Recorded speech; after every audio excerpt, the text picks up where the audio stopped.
at some point in time, I realized, hey, I kind of want to enjoy my family and my career at the same time. And that's really when it came to me. Hey, I got to develop other people. This isn't about me.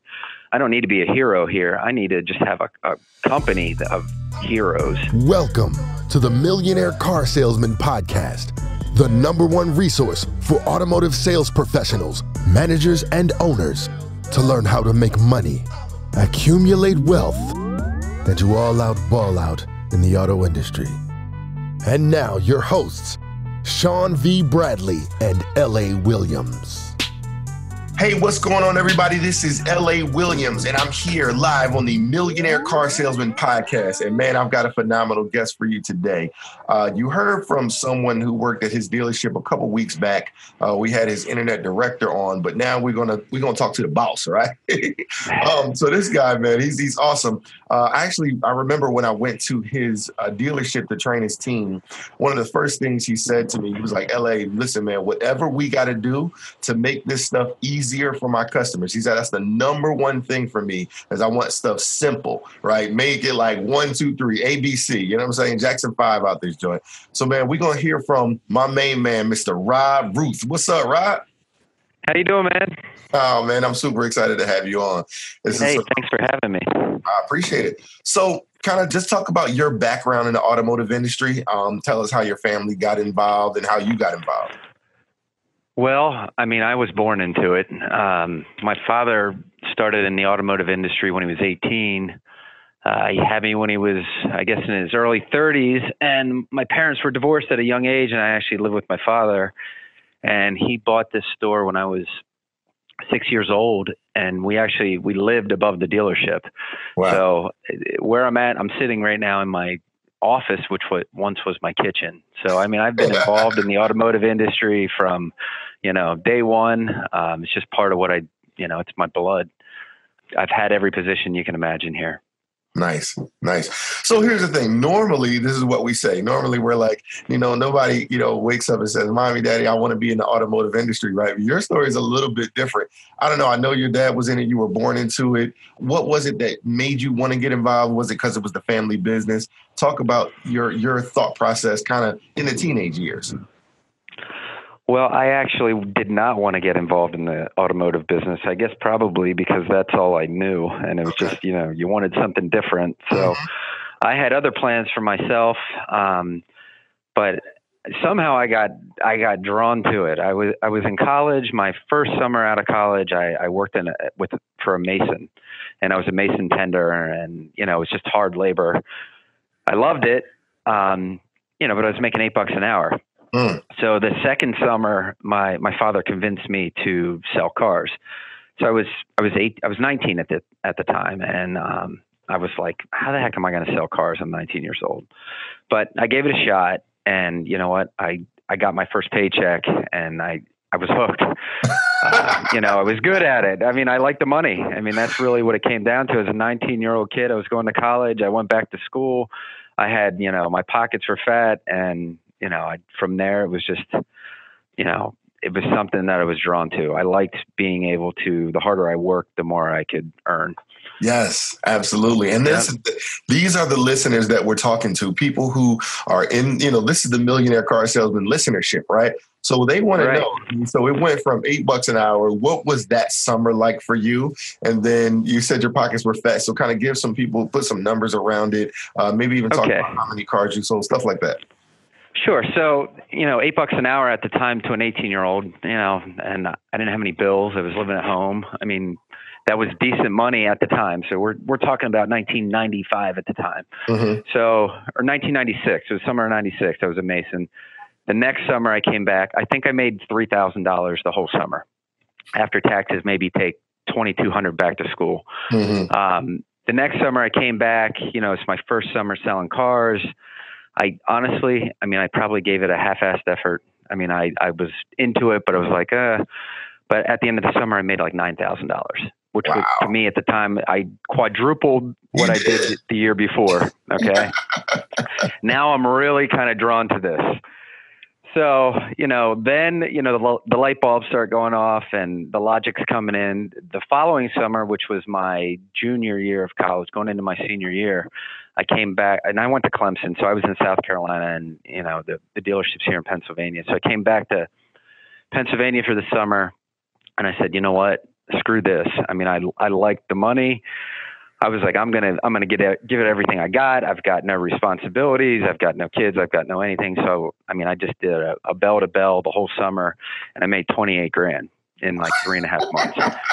So I'm a 19-year-old kid.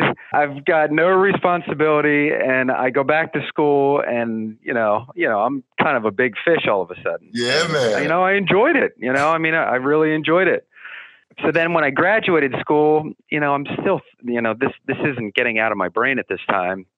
I took a job with First Union National Bank in Charlotte, North Carolina, and my starting salary was $31,500.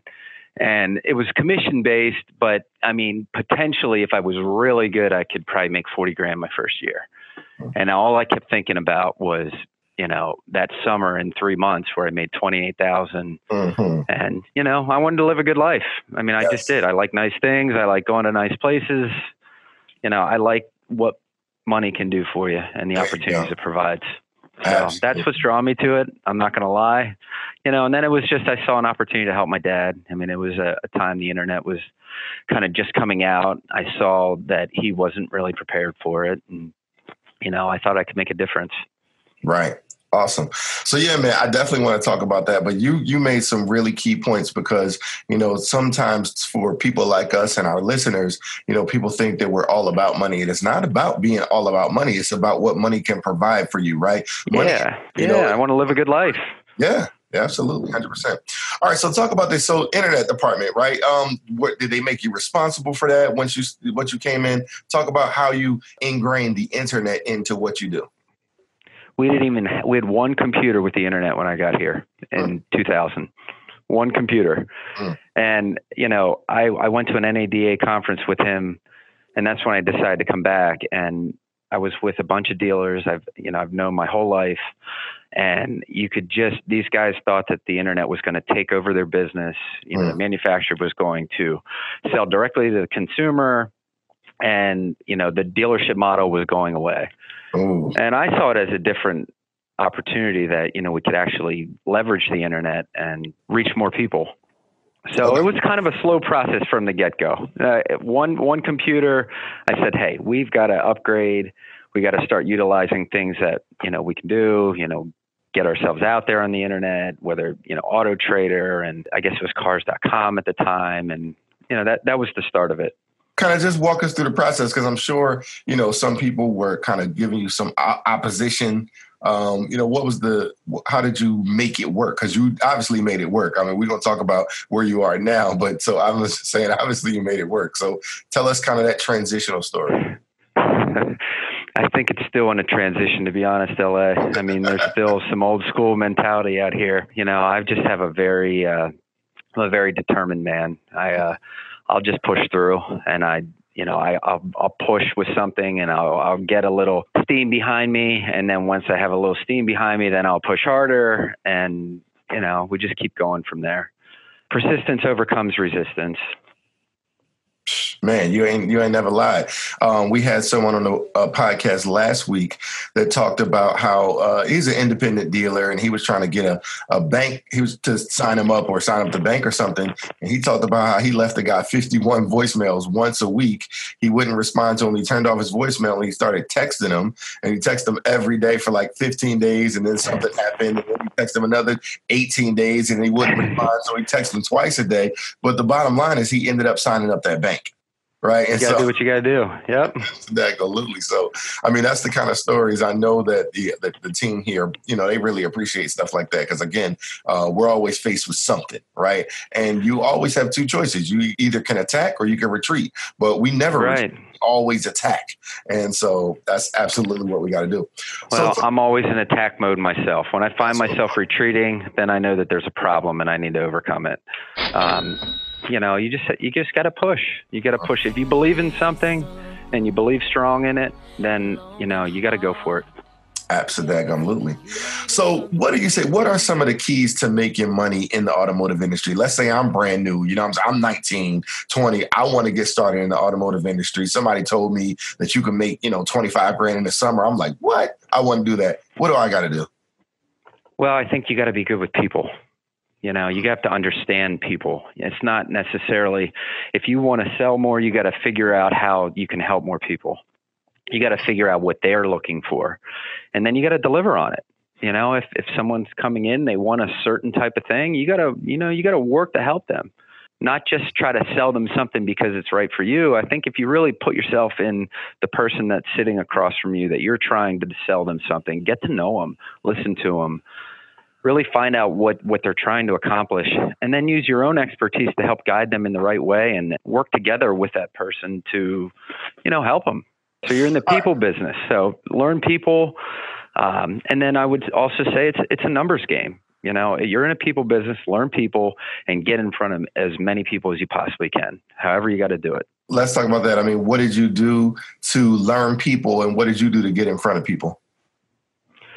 Well, at first it was just time. I had to, I had to spend more time at the dealership. I had to just be present to get in front of more people. Mm-hmm. And then after you do it for a while, you gain experience and you kind of find what works and what doesn't work. And you have to constantly be evolving and be willing to accept that you don't know everything. You got to keep training. You got to keep developing.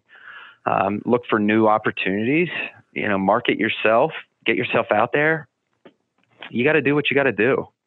So let's play devil's advocate real quick. So no, man, you grew up in the industry. Come on now. It's not like you ever did something that doesn't work. What in the world could you mean? Break it down to you want me to write you? I could write you in a book on all the things I did wrong. Well, that's what we want to hear about. Tell us what you did wrong, what you learned from it. Give us an example. I mean, I think the thing that I've learned the most, and this is I'm going on my 20th year, full time in the car business.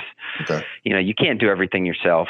You can't try to be a hero. You really have to, develop a team, especially from a management perspective. You got to develop other people, and that's how you're going to continue to grow, whether it be salespeople or whether it be sales managers or technicians. I mean, I could talk about the whole business, but your strengths come with the strength of your team. So I wholeheartedly believe in, personal development and continuing to get to know my employees, find out what drives them, and then work with them and really try to help them, achieve their own goals. That's some really good stuff, man. And that's even really helpful for me because, I recently promoted me to vice president of dealer synergy here. And so I'm working with the team and it's just very interesting, the outlook that you have, right? So just recently here, we kind of suffered a big loss. Like we lost one of our people and it was kind of unexpected. We're like, what in the world? Why did they just not show up? And so now there's morale stuff. There's stuff that you got to deal with. Absolutely.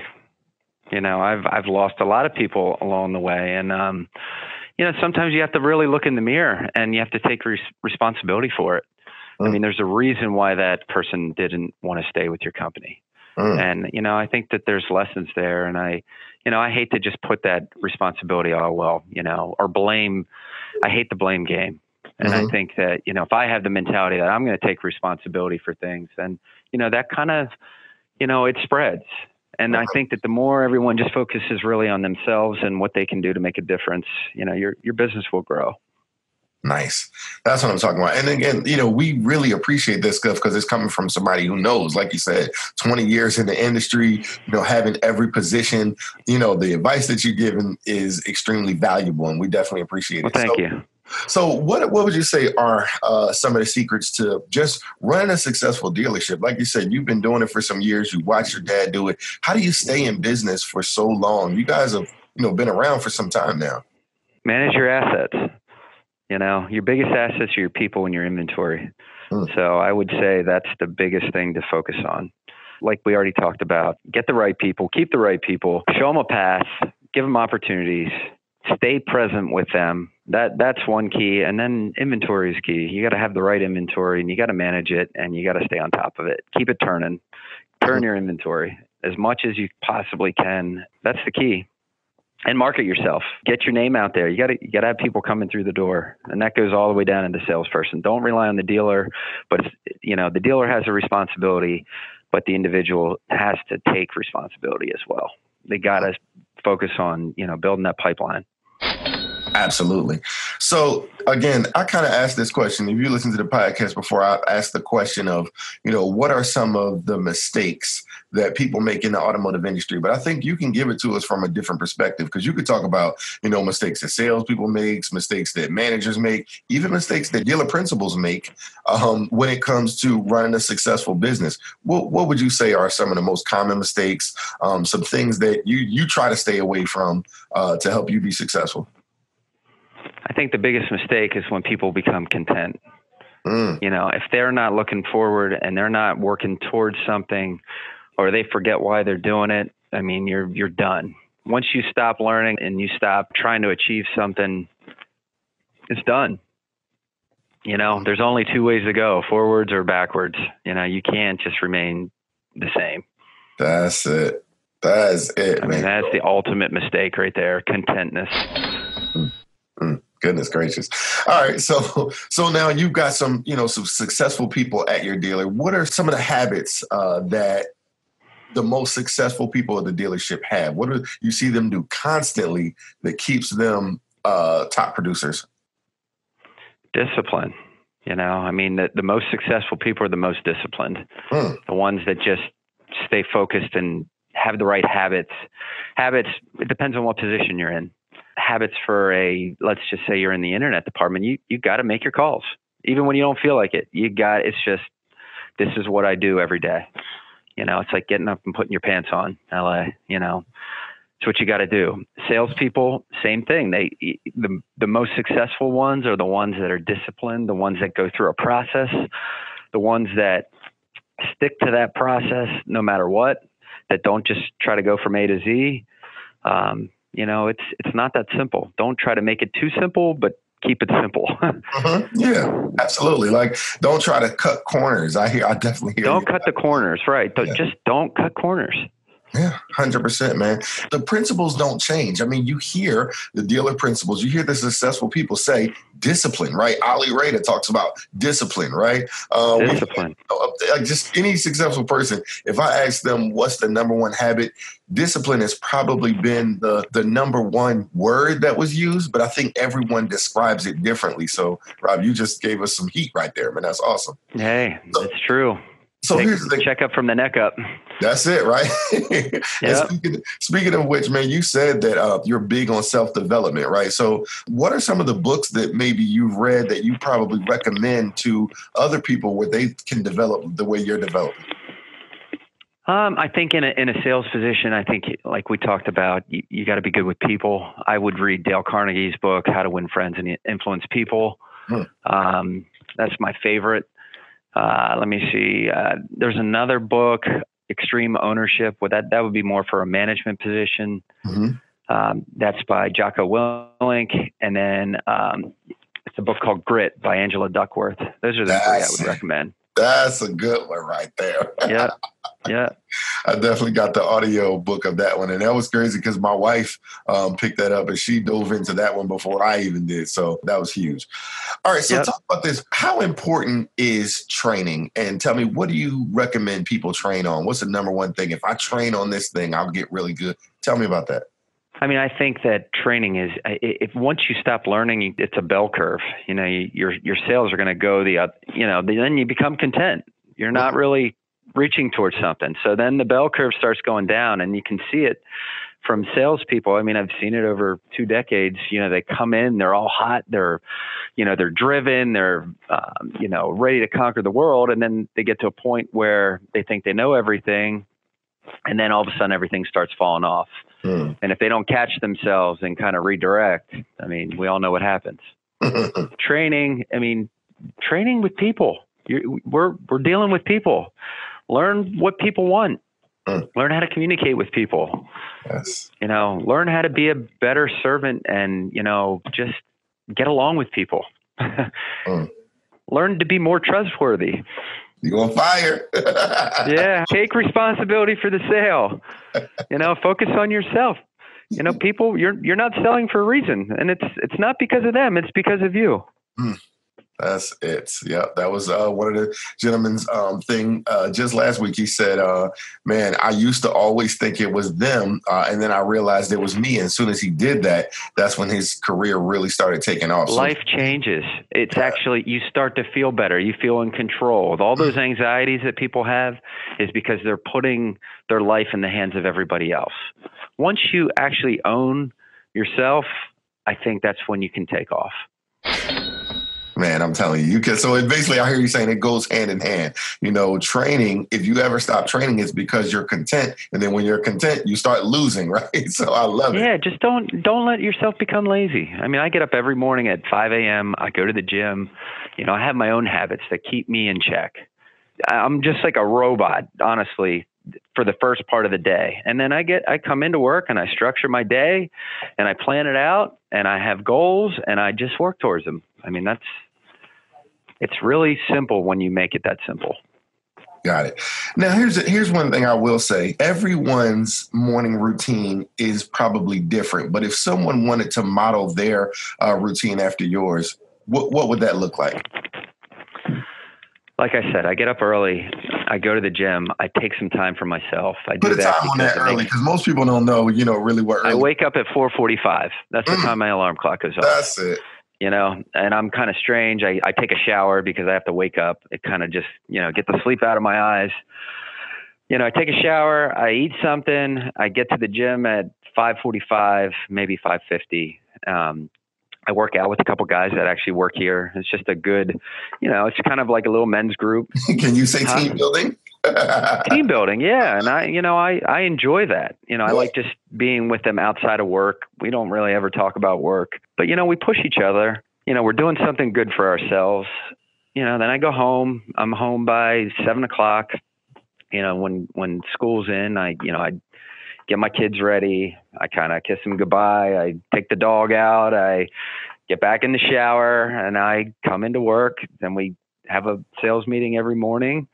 I try to get the team lit up for the day, get them enthused, remind them why they're here, and then, my days are different from there. But that's my morning routine. That just kind of gets it started for me. Nice. And it's pretty cool, man, because I heard the family aspect of it. Can you talk about that, what that's like running a dealership, running a family, kind of break that down to people and talk about that work-life balance and what you're able to do from a financial standpoint. How does that help your life? Well, I have three children. I married my wife 17 years ago. Wow. She had a daughter at the time. So my daughter now, she was 4 at the time when we got married. So she's 22. And then I have a 12-year-old daughter that we had together and a 11-year-old son. Mm-hmm. So that's been the most challenging of all, because being in the car business, you were kind of taught, hey, you got to work crazy hours. And I did it for years. And then my wife was home with 2 little kids and a 10-year-old. I mean, that was the biggest challenge I faced. But somehow we have to evolve. And, at some point in time, I realized, hey, I kind of want to enjoy my family and my career at the same time. And that's really when it came to me. Hey, I got to develop other people. This isn't about me. I don't need to be a hero here. I need to just have a company of heroes that can, manage this place with or without me. So that is it. Yeah, I still face that challenge. I mean, I still work on it all the time. That's beautiful, man. And that's something good to know, because again, it's like, here you are on the Millionaire Car Salesman podcast, running a dealership, and you're saying that you still need to develop. How much more for the rest of us, right? We got to keep going forward. So that's some advice when you're on it. So let's talk about this. What do you love about the automotive industry? What's kept you here for a full decade? I'm sorry. The opportunity. Let me say that correctly, because I messed that up. 2 decades. I'm going to edit it out. For 2 full decades, you've been here for an entire score years. Talk to us about that. It's just the opportunity. I see the opportunity. I see the changes that have, that they've already happened in the industry. And I think that there's so much more to come. And, I want to be a part of it. I want to do a redo. I want to really start fresh and really kind of change the perception of people's buying a car. I think that we've been tarnished for ways that we've done business in the past. And I think that there's a huge opportunity that we can, kind of save our faces as, being in the car business. Yes. And I think that's one reason why I believe we work together so well, because constantly, no matter where I am, no matter which dealership I'm working with, whatever part of the country, that's the conversation that I'm having with people all over, is that we got to change the way that we do business, because we need to change the perception that the public has. People sometimes wonder why customers are the way that they are, but we got to understand that we're responsible for that, right? That's right. That's what I said. Yeah, man. You got to look in the mirror. Absolutely. You can't blame them. 100%. Absolutely. So cool, man. So kind of just give people a great closing statement, something that they got to get this from Mr. Bob Ruth. What do you got for the people? I mean, I think you got to really focus on that opportunity. I mean, you're in the car business and everybody needs a car in some way. And you're in a sales business. So your potential is unlimited. And I think that there's opportunities in a dealership that people don't even realize, and they just take it for granted. Just make yourself known, focus on yourself, get attention because of the good things that you're doing, not, because of the wrong things you're doing, and, believe in that opportunity. Nice. Awesome stuff, man. Well, to me, this has been absolutely phenomenal. It don't have to be lengthy, right, in order to get some power. I got you. That's why I really, really like this thing, man. So I always tell people that you are the average of the 5 people who you spend the most time with, right? So you've just been spending time with Mr. L.A. Williams, the blindfold master, and Mr. R&R Rob Ruth. Man, it's your turn. Go out there and be a millionaire car salesman. Thanks so much for listening. Thanks for joining us, Rob. Hey, I appreciate you, man. Thanks for having me. It means a lot. Ladies and gentlemen, if you like it, you love it, you want more of it, then don't wait for the next money show. Just go to bradleyondemand.com and take your career to the next level.